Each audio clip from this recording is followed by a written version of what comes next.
og byrja fundin þar. Við erum komin hérna live inn á Facebookið og við erum byrjuð inn á Zoominu. Klukkan 8:01 og við ætlum að byrja þennan fund. Þetta sem sagt 4. fundurinn í lækningaseríunni. Ég heiti Sara Pálsdóttir og hér er Einar Gautumaður minn með mér og við ætlum að lesa orð Guðs og við ætlum að biðja Guð lækningu og við ætlum að leggja okkar bænarefni fyrir Guð hérna í endan á fundinum og við ætlum að taka góðan tíma í þetta skipti og kannski meiri tíma þar sem við ætlum að ákalla Guð. Og við erum búin að vera að vinna með lækningaseríur. Guð er læknirinn okkar og það er hann sem að læknar okkur, ekki eitthvað annað, ekki þessir mannlegu læknar eða lifið eitthvað annað heldur er að Guð fyrst og fremst sem okkar læknir og það er það sem við erum að móta í hjartun okkar sú trú til þess að við getum tekið á móti hans kraftaverka lækningu og það segir í Biblíunni við að knýja á Guð af öllu hjarta og leita hans. Og í Mattheusar Guðspjalli 7. kafla segir í 7. versi undir yfirskriftinni biðjið og leitið. Biðjið og ykkur mun gefast, leitið og þér muni finna, knýið á og fyrir yður mun upploki verða. Því að hver sá öðlast sem biður, sá finnur sem leitar og fyrir þeim sem á knýr mun upploki verða. Svo segir í 12. versi, allt sem þér vilja að aðrir menn geri yður, það skuli þér og þeim gera. Og því að þetta er lögmáli, segir hérna í 7. kafla í Mattheusar Guðspjalli. Og þarna er Guð bara að segja, hann vill að við knýjum á og biðjum og leitum. Og ef við erum að glíma við veikindi eða eitthvað vandamál eða eitthvað óheilbrigði eða óhamingju í lífinu okkar, ef við erum að leggja eitthvað bænarefni fyrir Guð, hann vill að við knýjum á og við þurfum að hafa þolgæði og þolinmæði og leita Drottins fyrst og fremst. Og við ætlum að fara mjög djúpt í þetta og hvað er það innan með okkur sem veldur í stundum að við erum að leita laust lækningu á alls konar öðrum stöðum heldur en hjá Guði og hvað afleiðingar það hefur fyrir okkur og okkar líf og okkar samband við Guð. Og í Jeremía 29. kafla 11. og 13. versi, það segir Guð hérna, því ég þekki sjálfur þær fyrir ætlanir sem ég hef í hyggju með yður, segir Drottinn, fyrir ætlanir til heilla. Hann hefur fyrir ætlanir fyrir okkur og okkar líf sem eru til heilla, en ekki óhamingju, að veita yður vonaríka framtíð. Og svo segir Guð hérna í 12. versi, og þetta er lykilvers, sem við þurfum að hugleiða og lesa aftur og spyrja Guð, hvað ertu að segja við mig hérna? Þegar þér ákallið mig, við áköllum hann og við komum til hans og biðjið, við biðjið til mín, segir Guð, mun ég bæn heyra yður. Mun ég bæn heyra yður. Og ég sé að fólk er að detta hérna inn á live á Facebookinu. Komið sæl, gott að sjá okkur. Takk fyrir að með endilega íta á like eða gera hjarta til að ég viti af ykkur hérna á liveinu og ef þið hafið tök á því þá megi ég droppa inn á Zoominu. Það er bara verið velkomin þangað en fínt að vera líka inn á liveinu. Þannig að Guð segir þegar þér ákallið mig og komið og biðjið til mín mun ég bæn heyra yður og Guð er sannleikur. Guð er sannleikur. Í Guði er engin blekking og engin lygi. Hann getur ekki sagt ósatt. Það er eitt ég held að segja eina sem Guð getur ekki gert, það er að segja ósatt. Af því að hann er sannleikur. Og hann segir hérna, ef þið leitið mín, munið þér finna mig. Þegar þið leitið mín af öllu hjarta, læt ég yður finna mig, segir Drottinn. Ég mun snúa við högum yðar. Ég mun snúa við högum yðar. Þetta er gríðarlega sterkt vers. Við erum að leita og ákalla og biðja og koma til hans. Og við ætlum að fara svolítið í það á eftir. Hvernig gerum við það? Og síðan ætlum við að framkvæma það í bænastundinni. Og ef við ferum hérna í Jesaja, 41. kafla, þar eru vers 10 og svo 13. Þar segir í 10. versi: Óttastu eigi, því að ég er með þér, vertu ekki hræddur, því að ég er þinn Guð, ég styrki þig, ég hjálpa þér, ég styð þig með sigrandi hendi minni. Því að ég, Drottinn, er Guð þinn, ég held í hægri hönd þína og segi við þig, óttast eigi, ég bjarga þér. Og þetta er svo mikilvægt að Guð sé í okkar lífi okkar bjargvættur. Hann er bjargvætturinn okkar. Ekki annað fólk, ekki vinnan okkar, ekki neitt annað. Hann er bjargvætturinn okkar og það er bara hann sem á að hafa þá stöðu í okkar hjarta. Í Jesaja 30. kafla 17. versi segir Guð einfaldlega: Ég mun græða þig, lækna sár þín. Hann segir: ég mun græða þig, lækna sár þín. Og hann segir í Jeremía 33, 6: Ég græði sár þeirra og lækna þá. Ég geri þá heila og opinbera þeim mikla hagsæld og velgengni. Hann er Guð að segja: ég geri ykkur, börnin mín sem að ég elska svo mikið, að hann gaf son sinn til þess að deyja á krossi fyrir okkur. Hann heilar okkur, hann gerir okkur heil, hann læknar okkur, hann græðir sárin okkar og hann opinberar fyrir okkur mikla hagsæld og velgengni. Það er það sem að Guð er að lofa okkur og vill gefa okkur. Og hvenær þegar Jesús kemur. Þetta er Jesaja, þetta er í Gamla testamentinu. Og Jesús er kominn og hann dó á krossi, hann tók á sig alla sjúkdóma, böl, syndir, vonleysi og þjáningu, kvöl og sársauka svo við þyrftum ekki að bera það sjálf. En Guð gaf okkur líka frjálsan vilja og hann gaf okkur hugsanir og hann gaf okkur hjarta. Og Guð vill að við notum þennan frjálsa vilja, hugsanir okkar og hjarta okkar til þess að leita hans, til þess að leitast við að þekkja hann, að skilja hann og eiga náið samfélag við hann. Það segir í Biblíunni: við erum samgróin með Guði, við erum eitt með Guði. Og Guð vill að við göngum í hans ljósi og í hans kærleika og í hans krafti og hans dýrðarmætti. Og í Jóhannesar Guðspjalli 8. kafla 12. versi það segir: Jesús er ljós heimsins. Og ljós Guðs er bara þessi kraftur, þessi máttur sem að stafa frá honum. Og það segir hérna í 12. versi: nú talaði Jesús aftur til þeirra og sagði: ég er ljós heimsins og sá sem fylgir mér mun ekki gangi í myrkri, heldur hafa ljós lífsins. Og við þekkjum öll hérna inni hvernig er að vera fastur í myrkri, hvernig er að vera fastur í svartnætti. Og það er ekki það sem að Guð vill fyrir okkur, en það er það sem að hann leyfir stundum að gerast, eins og við fórum í síðasta lestir þegar við vorum að tala um frelsi frá áföllum, það sem hann leyfir stundum gerast til þess að draga okkur til sín. Og að enska þýðingin á þessu versi hljóma svona, til 12. versi 8. kafla í Jóhannesar Guðspjalli: when Jesus spoke again to the people, he said, I am the light of the world. Whoever follows me will never walk in darkness, but will have the light of life. Og munið eftir versunum þar sem að Jesús var að skamma fariseiana þegar hann sagði: þeir lofa mig með munninum sínum en hjarta þeirra er langt frá mér.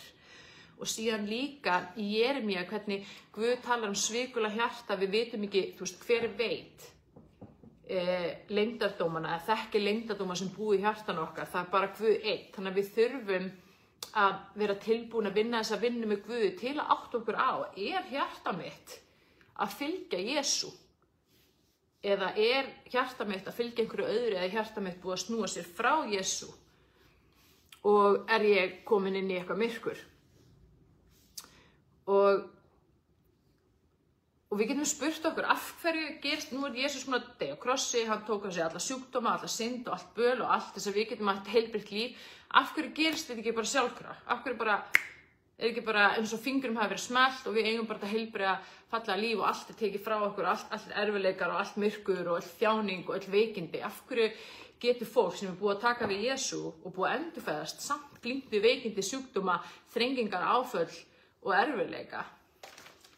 Og það segir í Biblíunni að trú án verka sé dauð og Guð starfar í gegnum okkar trú. Og trúin okkar er sterkasta orkan okkar fyrir utan náttúrulega andan sjálfan sem er bara Guð í okkur. Og við höfum fengið frjálsan vilja og það talað þennan þrönga veg í Biblíunni. Og Guð vill að við með okkar trú og okkar verkum, við erum ekki réttlætt fyrir verk, það er ekkert sem við getum unnið okkur inn, en með því að vera í trú og ganga út í þessari trú, leitum við hans og knýjum á og biðjum. Ef við trúum ekki að Guð geti læknað okkur, þá nær hann ekki að starfa með þeim hætti í okkar lífi. Og síðan er annað varðandi þetta, af hverju Guð gerir þetta ekki bara allt sjálfkrafa fyrir okkur, þannig að við þurfum ekki að hafa neitt fyrir neinu eða spá í þessu, að hann vill eiga náið samband við okkur og þegar við erum að knýja á og leita hans, þegar við erum að hrópa til hans af því að við erum að glíma við þrengingar eða erfiðleika eða þjáningu, þá er að skapast á milli okkar og hans nánara og heilbrigðara og kærleiksríkara og fallegara samband og hann vill að við reiðum okkur á sig, að við treystum á hann, að við leitum til hans.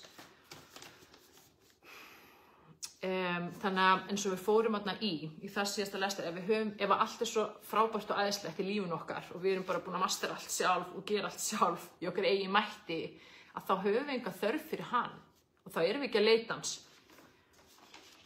Og Guð skapað okkur og hann sett okkur hérna á þessu jörð og hann gaf okkur tilgang og hann gaf okkur hlutverk og við erum hluti af limir og líkama Krists og við gegnum mikilvæg hlutverki hans ríki og hann vill að við leitum hans til þess að við getum stigið inn í það hlutverk. Og í Matteusar guðspjalli 7. kafla 13. vers, það segir hérna 13. versi, gangið inn þrönga hliðið, því að vítt er hliðið og vegurinn breiður sem liggur til glötunar og margir sem fara þarinn. Hve þröngt er það hlið og mjór sá vegur er liggur til lífsins og fáir þeir sem finna hann. Og í 1. Jóhannesarbréfi, 1. kafla, þar segir í 5. versi og yfirskriftin þar er líf í ljósi Guðs. Og þetta er boðskapurinn sem við höfum heyrt af honum og boðum ykkur. Guð er ljós og myrkur er alls ekki í honum. Ef við segjum við höfum samfélag með hann og göngum þó í myrkrinu, þá ljúgum við og iðkum ekki sannleikann. En ef við göngum í ljósinu, eins og hann sjálfur er í ljósinu, þá höfum við samfélag við hvert annað og blóð Jesú sonar hans hreinsar okkur af allri synd. Þannig að við eigum að ganga í ljósi Guðs og ganga í hans kærleika og í hans mætti. Og í Sýraksbók segir í 17. kafla 27. versi, hann mun sjálfur leiða þig til ljós síns sem læknar. Ljós Guðs, það læknar okkur, það hreinsar okkur, það blessar okkur. Og það er stórkostlegur kraftur og stórkostlegur máttur. Og hvernig göngum við í ljósi Guðs og kærleika hans? Með því að leitast eftir að eiga þetta nána samfélag með hann, með að færa okkur nær honum, með að ákalla hann og með því að reyna í okkar lífi að breyta eins og Jesús breytir eða breytti. Og það segir í 1. Jóhannesar 1. Jóhannesar bréfi. Já. Öðrum kafla 7. versi, þeir sem segist vera í honum, því að vera í ljósi Guðs er að vera í honum, ber sjálfum að breyta eins og Jesús Kristur breytti. Og enska þýðingin segir, he who says he abides in him ought himself also to walk as he walked. Við göngum eins og hann gekk. Og það þýðir ekki að við eigum bara að vera fullkomin og við gerum allt fullkomlega og verðum eins fullkomin og Jesús var þegar hann gekk á jörðinni, en það það sem við leitumst eftir að gera og byggjum Guð að hjálpa okkur. Og það segir, þeir sem að þekkja Guð sem munu drífa dáðir, og hvað var þarna hitt versið að verða svo Kristur, eða verða honum líkur. Já, það segir þegar að Jesús kemur, og fáum að sjá hann eins og hann þá breytumst við og verðum honum lík, sko. Akkurat, og þarna verða Hreinsast úr okkur svona það sem að... Já, og það verða að vísa í það, þegar við sjáum hann eins og hann þegar við þekkjum hann, trúum hann, því sem satt og rétt, sem að hann trúir sig, það sannleikurinn Guð, þá verðum við eins og hann, og þannig umbreytist við innanfrá. Og í Filippíbréfinu í 2. kafla segir að við eigum að vera með sama hugafari og Kristur. Og við vorum búin að fara svolítið grundugt í hugafarið og hugsanirnar og hvað Biblían kennir okkur hugsanir og hvað áhrif þær hafa.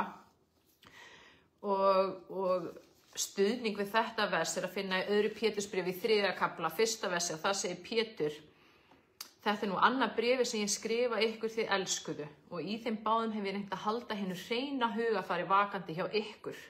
Hann er að minna þá á, verið með hreint hugafar, verið vakandi yfir hugafarin ykkar.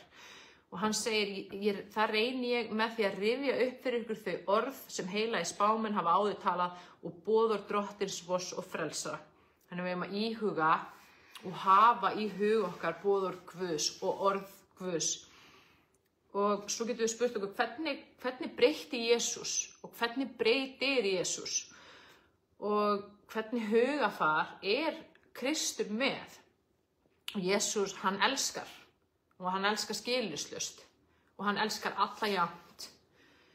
Hann fer til þeirra sem eru verst settir í samfélaginu og situr með þeim og elskar þá og kemur fram með þá eins og jafningja, og hann fer ekki manngreiningarálit.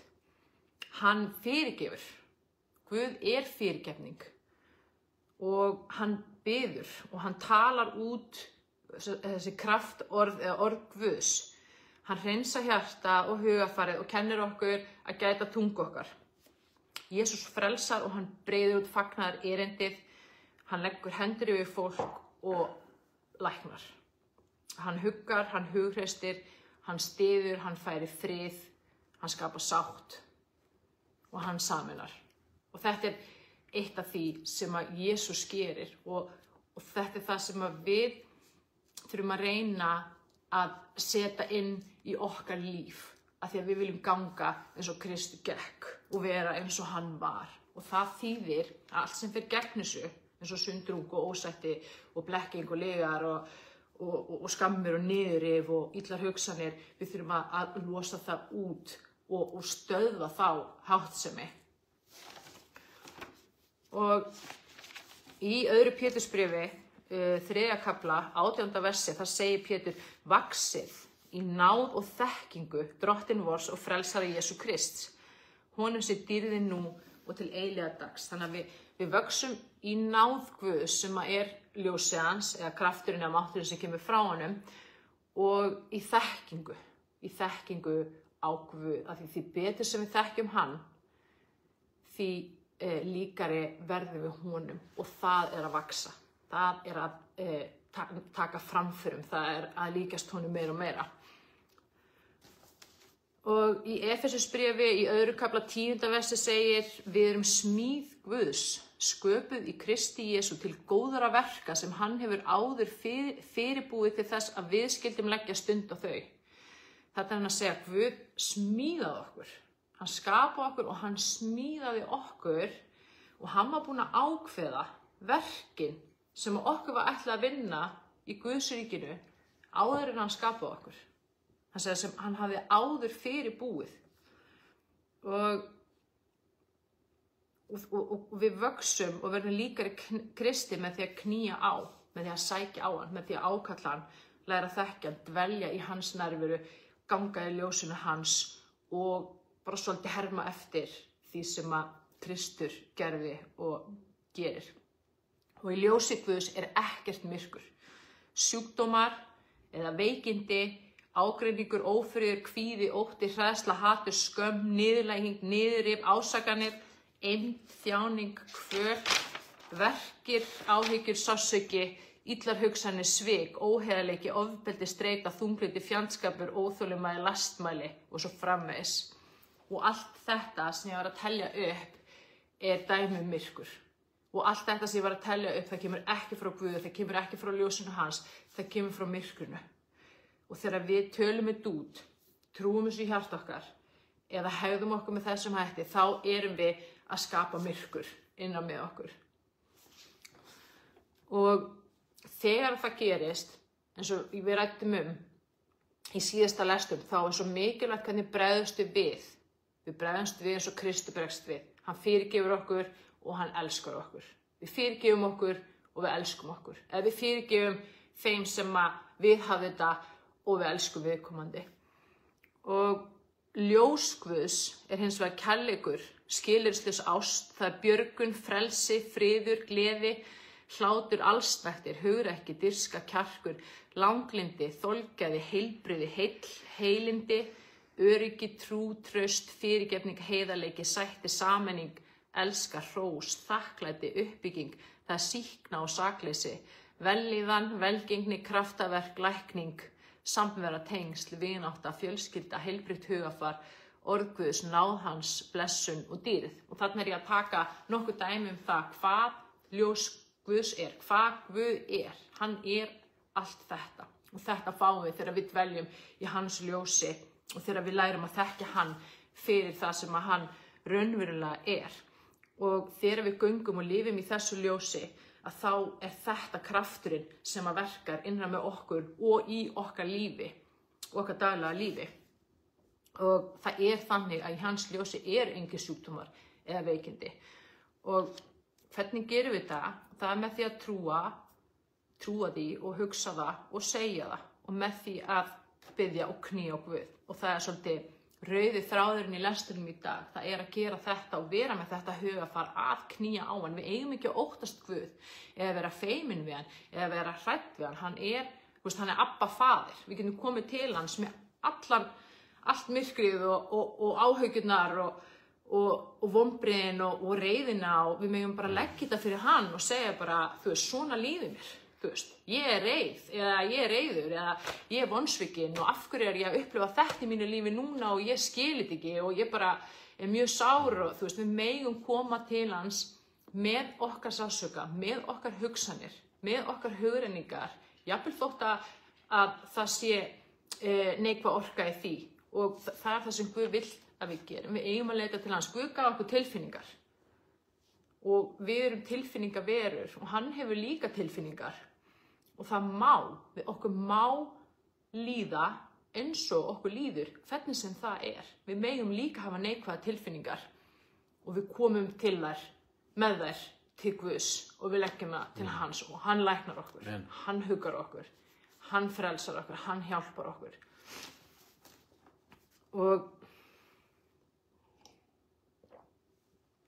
Og í Efesusbréfinu í 1. kafla, 17-23 vers, eru mjög mikilvæg vers sem að gefa okkur svona aðeins betri heildarmynd. Það sem og það segir hérna, ég bið Guð drottinn vors Jesú Krist, föður dýrðarinnar, að gefa ykkur andaspeki og opinberunar svo þið fáið þekkt hann. Við þurfum að þekkja hann. Og þarna er hann að biðja Guð að upplýsa sjón hjartans svo við sjáum hversu ríkulega og dýrlega arfleið hann ætlar okkur meðal hinna heilugu og hve kröftulega hann verkar í okkur sem trúum.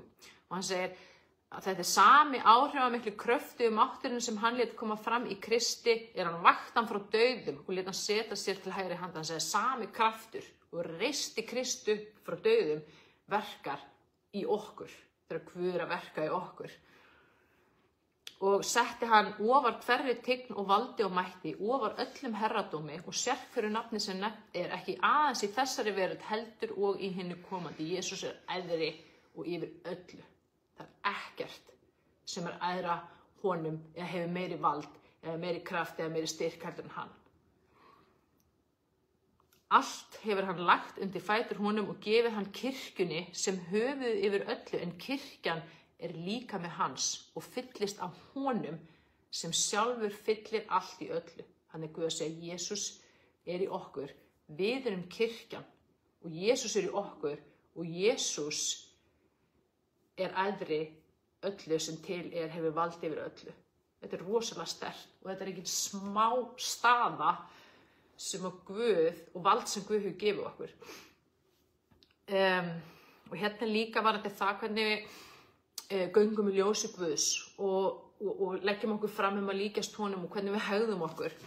Og það segir í Rómverjabréfinu 12. kafla 14. versi, blessið þá ofsæki ykkur, blessið en bölvið ekki, fagnið með fagnendum, grátið með grátendum, verið sama hug til allra, verið ekki stórlát, umgangist fúslega lítil magna, oftreystið ekki eigin hyggindum. Gjaldið engum illt fyrir illt, stundið það sem fagurt hafið frið við alla menn, að því leiti sem und og á ykkar valdi. Leitið ekki hefnda sjálf, mín elskuðu, látið reiði Guðs að refsa eins og ritað mín hefndin, ég mun endurgjalda, segir drottinn. Og svo segir hérna í 20. versi, en ef óvinn þinn hungrar þá gefur honum að éta, ef hann þyrstir þá gefur honum að drekka. Láta ekki hið illa sigra þig, en sigra þú illt með góðu. Þegar við svörum myrkri með ljósi, þá eigum við myrkrinu. Og það hefur engin áhrif á okkur. Og það alltaf sigur. Það alltaf sigur. En ef við svörum myrkri með myrkri, þá magnast myrkri upp. Og í Esekiel 14. kafla öðru versi, það segir, þá kom orð drottins til mín, mannssonur, þessir menn hafa sett skurðgoð sín ofar öðru í hjarta sér og setti fyrir framan sig og það hefur orðið þeim til hrösunar.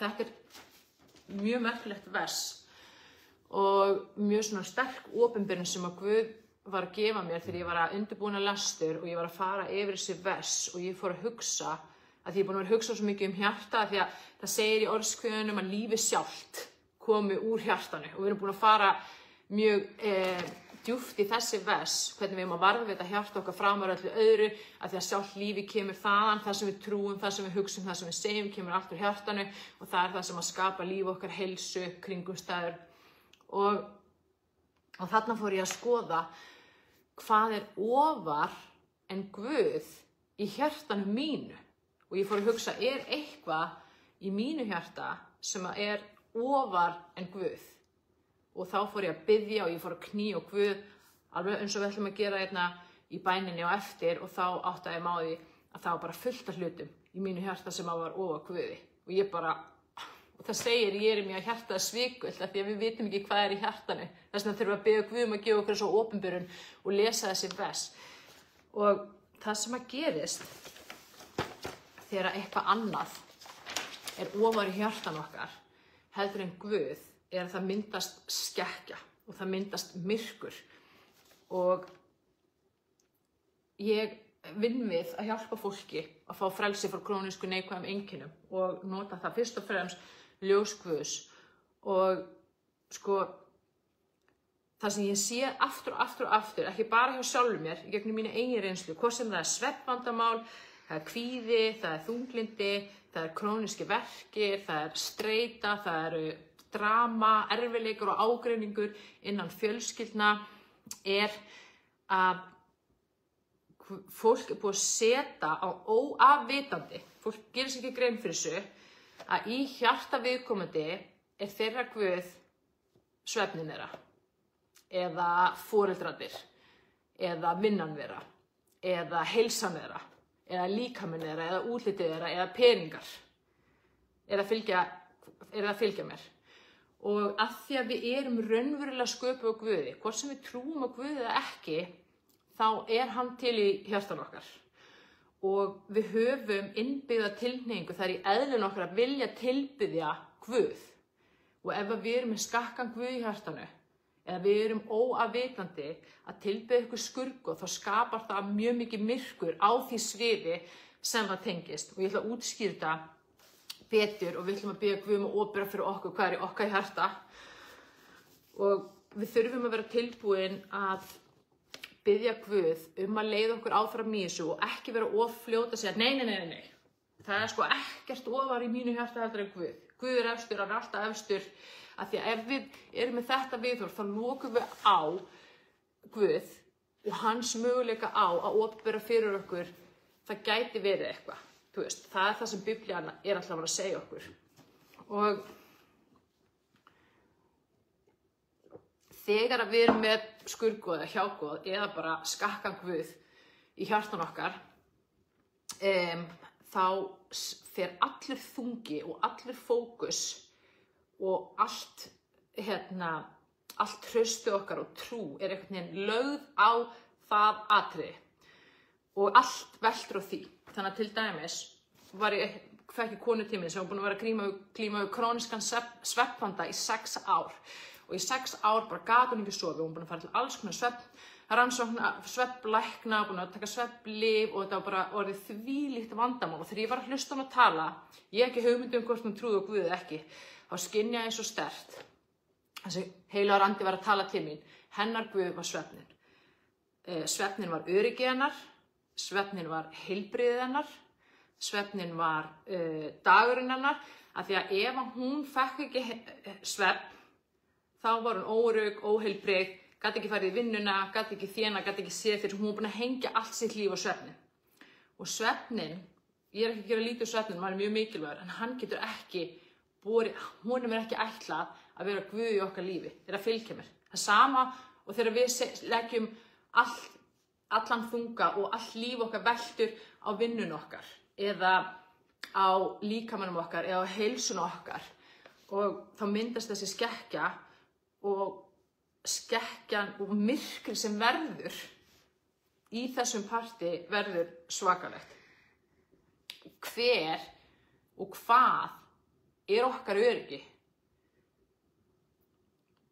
okkar heilbrigði, okkar leiðtogi, heilsun okkar, tilgangurinn okkar. Erum að hamast í ræktinni 7 daga vikunar, ár eftir ár eftir ár, en við erum ennþá óánægð með líkamann okkar.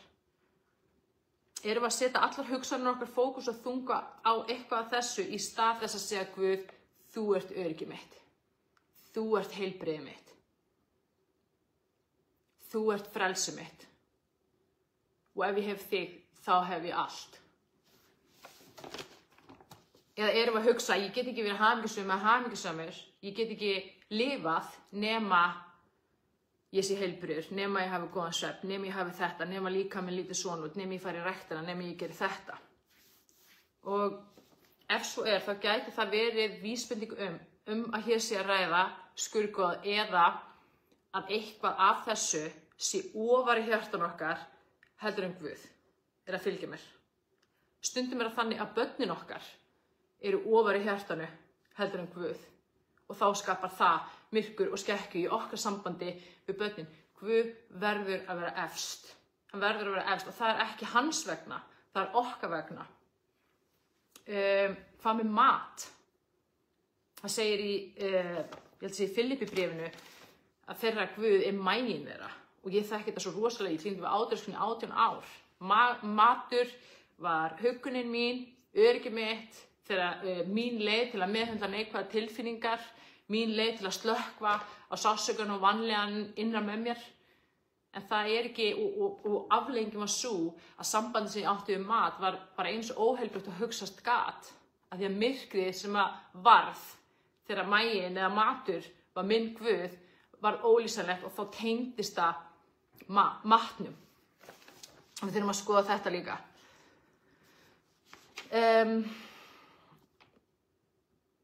Akkurat. Og þarna vil ég minna á áfallalesturinn sem var þar síðast, hver tilgangur áfallana og þrengingana og af hverju Guð leyfir þess að gerast. Guð ekki ánægður með það ef að eitthvað annað en hann efst í okkar hjarta eða ef við erum að afhenda hlutverk hans sem að vera hans hlutverk í okkar lífi til einhvers annars eins og á svefnin okkar eða á heilsun okkar eða á líkamann okkar eða börnin okkar. Hann á þjónustu hlutverki og hann mun leyfa þessa erfiðleika þar til að við leiðréttum þetta eða opnum fyrir það, hann leiðréttir þetta innan með okkur. Ég vona að þetta sé ekki of djúpt, eru að skilja mig? Eru að skilja hvað að fara með þetta og með ég gera þumal eða gera thumbs up, ok.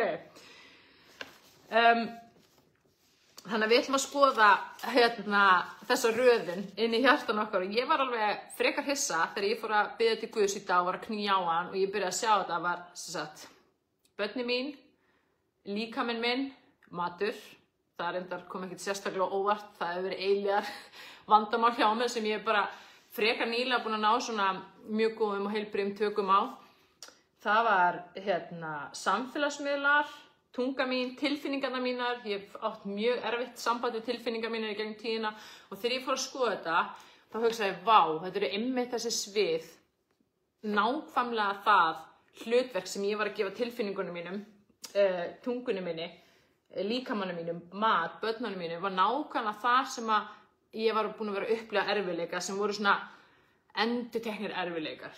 Þú veist, hver er búin að vera að fara hringinn í kringum sama fjalli aftur og aftur og aftur og alltaf einhvern veginn að rembast við að reyna að breyta þessu en endar alltaf á því að fara aftur sama hringinn og það er mjög sterk vísbending þarna að þarna sé eitthvað ofar í hjartan okkar en Guð og þetta er ekki eitthvað sem við erum að skammast okkur fyrir eða brjóta okkur niður fyrir, þetta er bara eitthvað sem við erum öll að glíma við og þessi skekkja kemur rótin sú að við setjum hlutverk sem að Guð á að gegna í okkar lífi á eitthvað annað en Guð.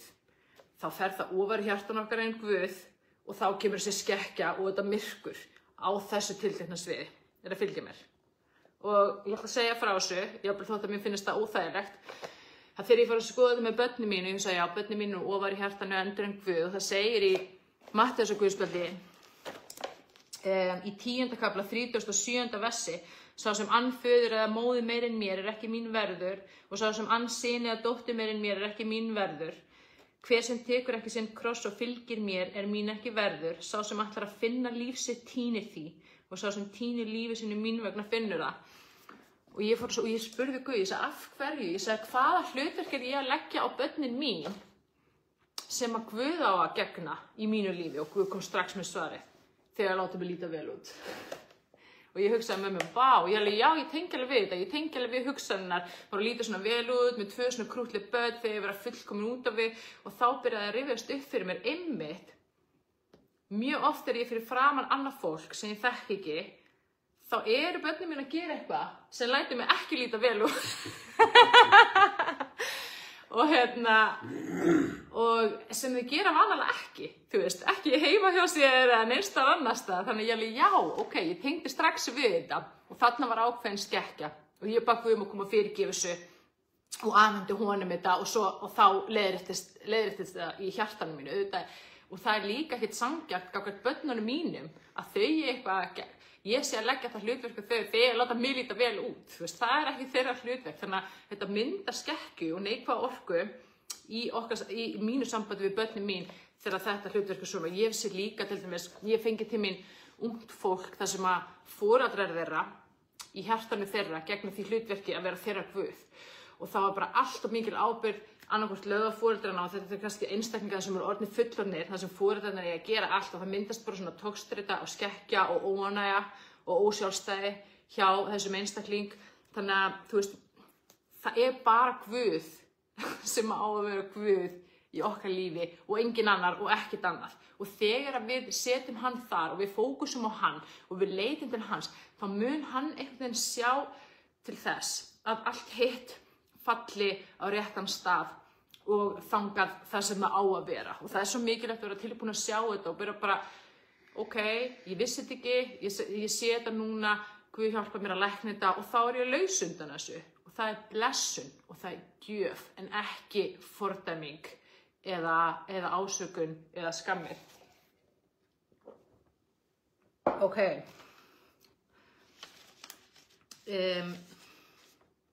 Ég man ekki hvort það var í Jesaja eða Jeremía að þá er þetta kafli sem fjallar það þegar Ísraelar voru að leita til Rómverja frið og vernd og gerðu sérstakan sáttmála að þeir ættu að sjá að vernda ef einhver myndi ráðast á þá og þeir ættu að sjá að tryggja þeim frið að það var aldrei jafn mikill ófriður og ógæfa hjá þeim eins og strax í kjölfarið á þessu.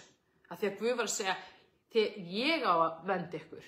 Það er ég sem gef ykkur frið, ekki Rómverjar, skiljið hvað við.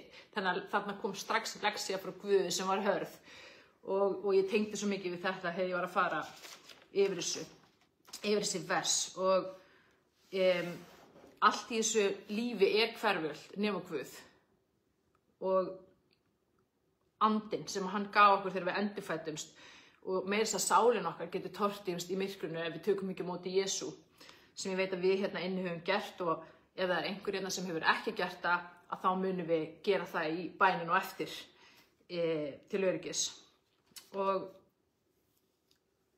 horfðu á ávextina, sagði Jesús í Jakobsbréfinu, og við spurjum okkur á hvað sviðum í lífinu mínu er ég búin að vera að glíma við þrengingar og erfiðleika, jafnvel króniska, jafnvel í mörg ár. Við þurfum að spyrja Guð og við þurfum að horfa á það og segja hvað er að gerast í mínu hjarta gagnvart heilsunni minni. Er ég búin að vera að glíma við krónísk veikindi í mjög langan tíma? Er ég búin að leggja á mína heilsu ábyrgð sem að Guð á að bera? Er ég búin að segja lyf eigi að lækna mig? Og nú er ég ekki að segja neikvægt lyf eða gefa ykkur að ráðleggja þar og ef að lyfin eru farin að þjóna því hlutverki að vera læknirinn okkar sem Guð á að þjóna, að þá get ég mjög vel ímyndað mér að komi vandamál varðandi lyf í okkar lífi.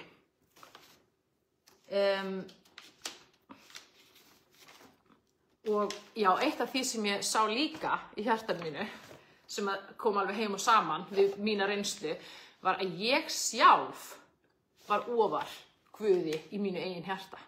Ég sjálf. Og þarna dettur sjálfshyggjan inn. Og það er eitthvað sem ég þurfti að vinna með í gegnum mitt ferðalag með Guði. Það var sjálfshyggja, sjálfsókn, sjálfsfókus. Það sem að snýrist allt í mig og byggja mitt upp og mitt líf og ég og gera þetta, ég og ná þessum árangri. Og þetta er bara mikil óhamingjuleið. Maður er ekki hamingjusamur þegar maður er með fókusinn þarna. Þannig að ég þurfti og þarf í bæninu og eftir að fá hjálp Guðs við að leiðrétta þetta. Ég á ekki að vera ofar Guði í hjartanum mínu. Það er ekki gott. Guð er æðstur. Ok.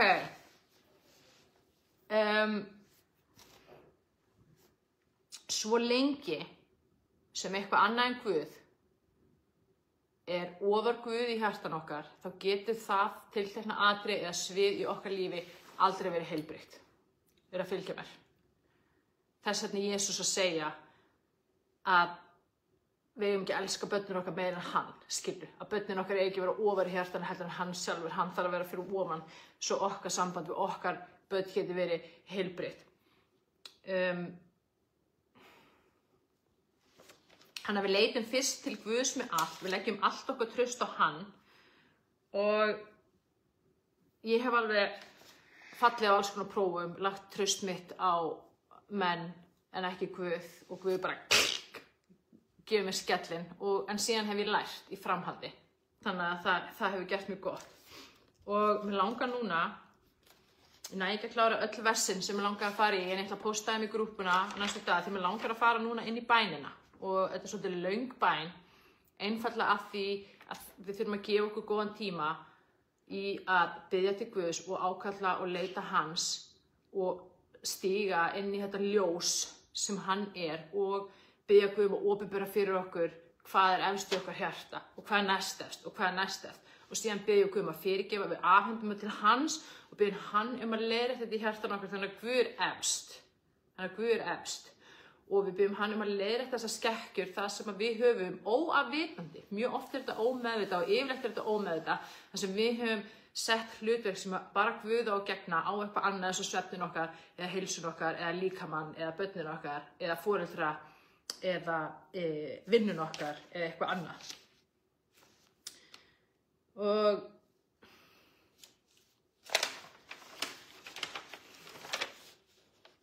það er mjög áhugaverð vers fyrir þá sem hafa áhuga skurðgoð í speki Salómons og þannig ég hvet ykkur til þess að lesa þá bók sem er mjög merkileg og núna ætlum við að fara í bænina og hún mun taka svona cirka 15 mínútur kannski rétt tæplega til þess að við viljum að gefa okkur góðan tíma til að leyfa Guði vinna í okkar hjarta. Þú ræður hvort þú sért með opin augun eða loka augun. Mér finnst alltaf betra að loka augunum af því að þá get ég betur fundið fyrir Guði og skynja hann og sé hjarta mitt og hvað að gerast í hjartanu mínu. Þess að við ætlum að biðja Guð að opinbera fyrir okkur leyndardómana í hjartanu okkar og vera tilbúin bara með fúsleika og einlægt hjarta til þess að sjá það sem er raunverulega í hjartanu okkar af því að Guð einn getur sýnt okkur það og Guð einn læknar það fyrir okkur. Þannig að ég ætla bara að bjóða þér að koma þér þægilega fyrir það sem þú situr eða liggur. Og ég bara þakka þér Drottinn að þú stýrir þessari bæn og þú þekkir hvert og eitt okkar hérna inni. Það er þú sem veist hvað við þurfum á að halda og ég bara legg alla hérna inn í þína hendur Drottinn. Ég bið að smyrja varir mínar og tungu mína. Ég bið að ég segi eingöngu það sem að þú vilt að ég segi, ég bið þig að tala í gegnum mig og ég bara bið þig að koma með þinn anda lækningar og anda opinberunar og anda lausnar hérna yfir okkur í kvöld í Jesú nafni. Og ég ætla að bjóða þér að draga djúpt inn andan og þegar þú blæst frá þá finnur þau bara að þú slakar á og sleppir tökunum. Að þú leggur allt í hans hendur. Og við segjum Drottinn, ég kem til þín með einlægt hjarta. Ég kem til þín leitandi, biðjandi og knýjandi og ákallandi.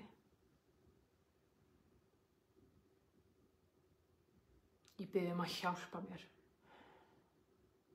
Ég bið að opinbera fyrir mér það sem er í hjartanu mínu. Og í Jesú nafni lýsi ég því yfir að eftir þessa bæn verður þú efstur í mínu hjarta. Í Jesú nafni. Og ég kem til þín Drottinn. Og ég bið að fyrirgefa öllum skurðgoðum, hjákvuðum og rangri forgangsröðun í hjarta mínu Drottinn Jesús. Í Jesú nafni þá legg ég hjarta mitt í þínar hendur Drottinn og ég þrái að þekkja það betur. Ég bið nánara samfélag við þig og í Jesú nafni bið að taka frá mér og úr hjarta mínu núna allt sem er ekki frá þér komið Drottinn. Í Jesú nafni, amen. Ég opna hjarta mitt og hleypi ljósinu inn.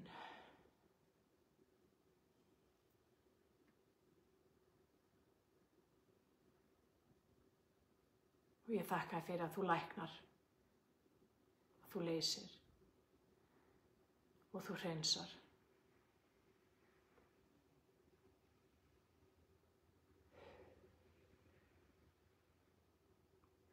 Í Jesú nafni bið ég Drottinn að opinbera leyndardóma hjarta míns fyrir mér. Og ég bið að sýna mér ef það er eitthvað í hjartanu mínu sem er ofar en þú. Þá vil ég sjá það núna.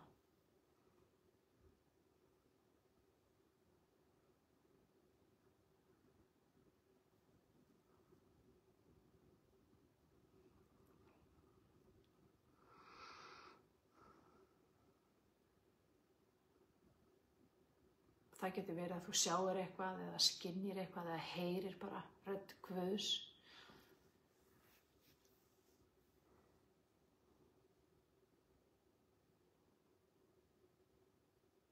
Gefðu þér tíma til að hlusta.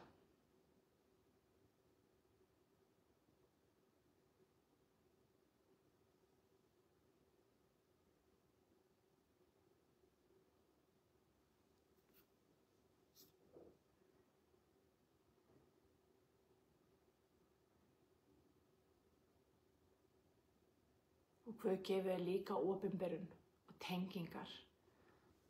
Það sem hann sýnir, það sem er í hjartanu og hvaða afleiðingar það hefur haft í lífinu. eða áhrif.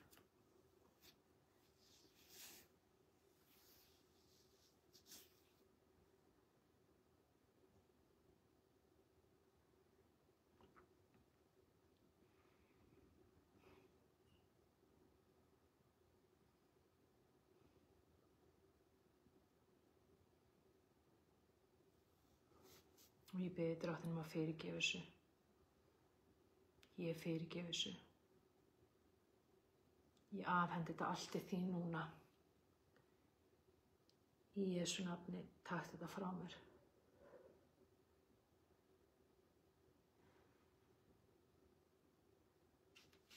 Í Jesú nafni tek ég ákvörðun að þú Drottinn, að þú Jesús, að þú Guð ert einn efstur í mínu hjarta. Þú ert fremstur. Þú ert æðstur.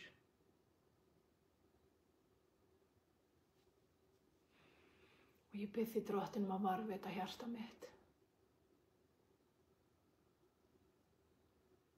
Ég bið þig að upplýsa sjón hjartans Drottinn í Jesú nafni.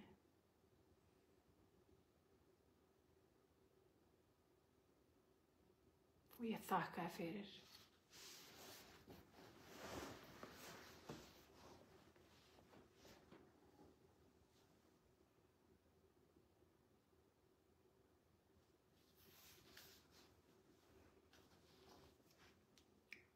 Og nú ætlum við að biðja Guð að lækna hlutverkin innan með okkur þannig að þar sem við höfum mögulega verið að með skökk hlutverk eða leggja hlutverk á okkur annað en Guð sem einungis Guð á að gegna í okkar lífi. Í Jesú nafni þá afhendi ég þetta til þín Drottinn og ég bið að lækna þetta. Ég bið að setja það hlutverk sem þú gegnir í mínu lífi á þig núna í Jesú nafni.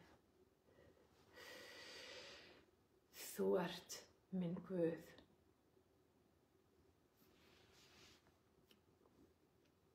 Þú ert læknirinn minn.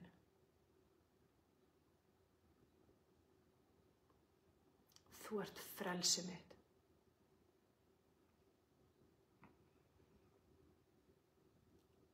Þú ert faðir minn.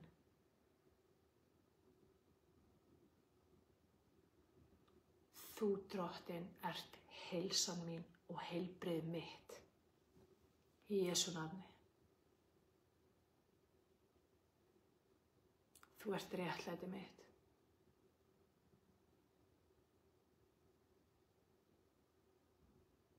Þú ert friður minn.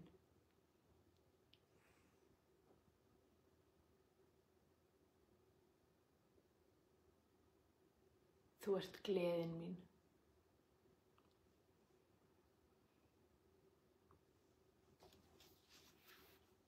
Þú ert bjargvætturinn minn.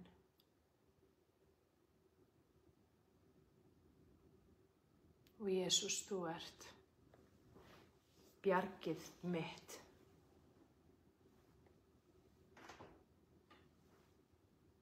Þú ert lífið mitt.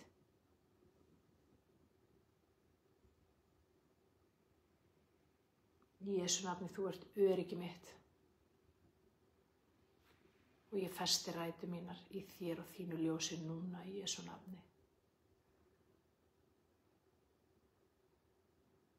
Þú Drottinn ert næringin mín.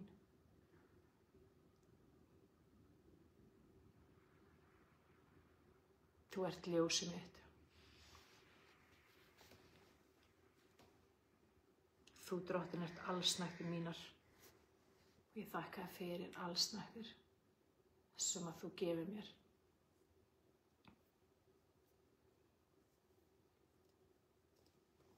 Þú ert tilgangurinn minn. Verkin mín. Og þú ert líkami minn. Þú ert tilvera mín og athvarf beitt í Jesú nafni.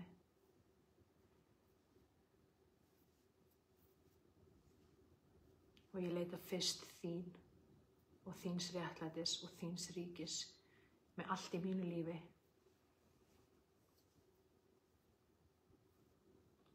Og ég fylgi þér af öllu hjarta núna og alla eilífð. Og hjarta mitt snýr að þér.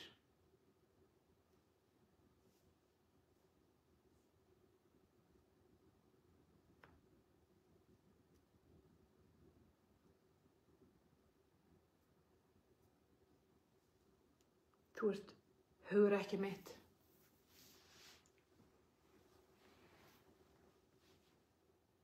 Og þú ert lækningin mín og kraftaverk mitt.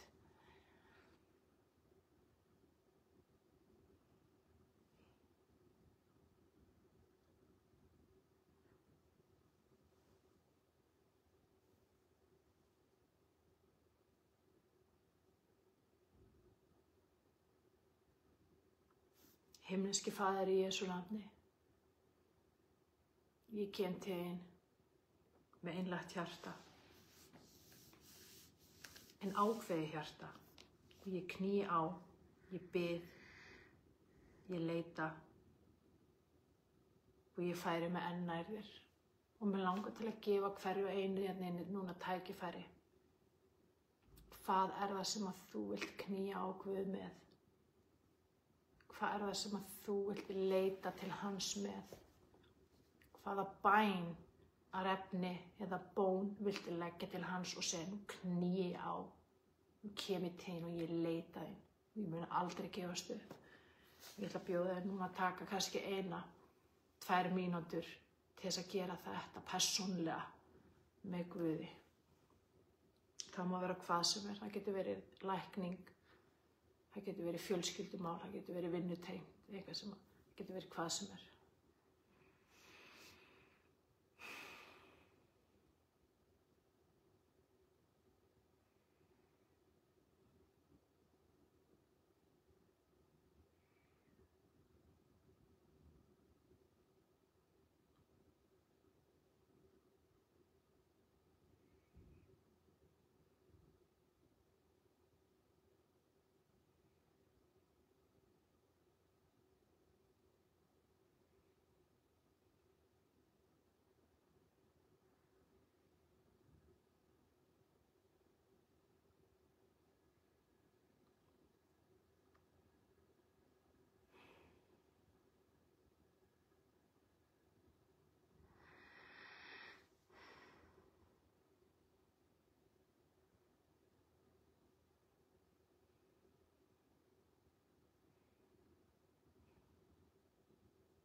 Guð segir, ég mun bænheyra þig. Og ég ætla að biðja að styrkja þessa trú í hjartanu þínu núna. Í Jesú nafni trúi ég því að þú bænheyrir mig, Drottinn. Ég trúi því af öllu mínu hjarta, af öllu mínu mætti. Ég bara veit það. Ég bara veit það í hjartanu, í sálinni, í beinunum, í frumunum. Að þú ert þegar búin að gefa mér það sem ég var að biðja núna. Í Jesú nafni.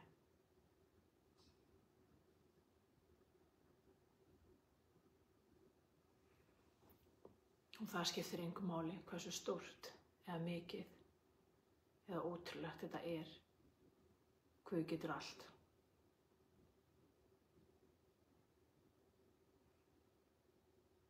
Og ég ætla að biðja þig núna að því að Guð segir ef þið biðjið og trúið því að þið hafið þegar öðlast, þá mun það gerast. Bara rétt í lokin ætla ég að biðja að sjá það fyrir þér. Guð er að gefa þér sýn. Það sem þú ert búin að öðlast. Það sem þú varst að biðja um. Og þú sér þetta fyrir þér í huganum núna. Og þú finnur fyrir tilfinninganum sem að fylgja þig. Hvað sem það er gleði eða undrun eða hlátur eða lífsfylling eða kraftur eða hvað það er. Og ég ætla að biðja að sjá þetta fyrir þér í hugunum núna.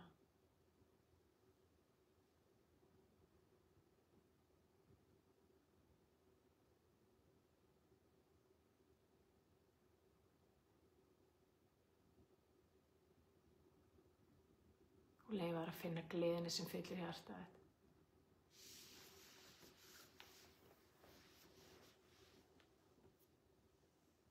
Leyfa þér að finna tilhlökkun í hjartanu þínu.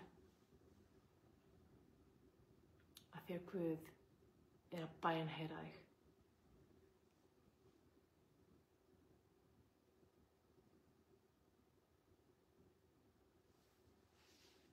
Takk, Jesús. Takk, himneski Faðir, fyrir að fá mig að þekkja þig betur. Ég nánar og heilbrigðara og fallegra samfélag við þig, Drottinn. Takk fyrir að hreinsa hjarta okkar, lækna hjarta okkar. Takk fyrir að smyrja varir okkar og tungu þannig að við tölum út lækningu, líf og kraft.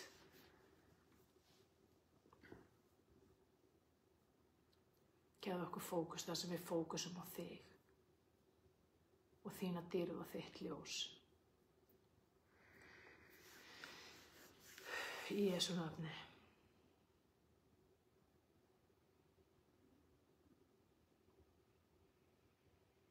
Ég ætla að biðja ykkur núna að ímynda ykkur að þið setið aðra hendinni við hjarta ykkar.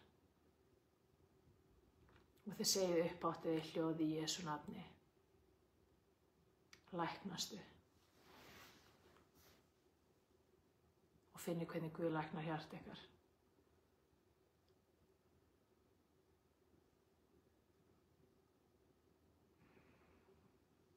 Amen.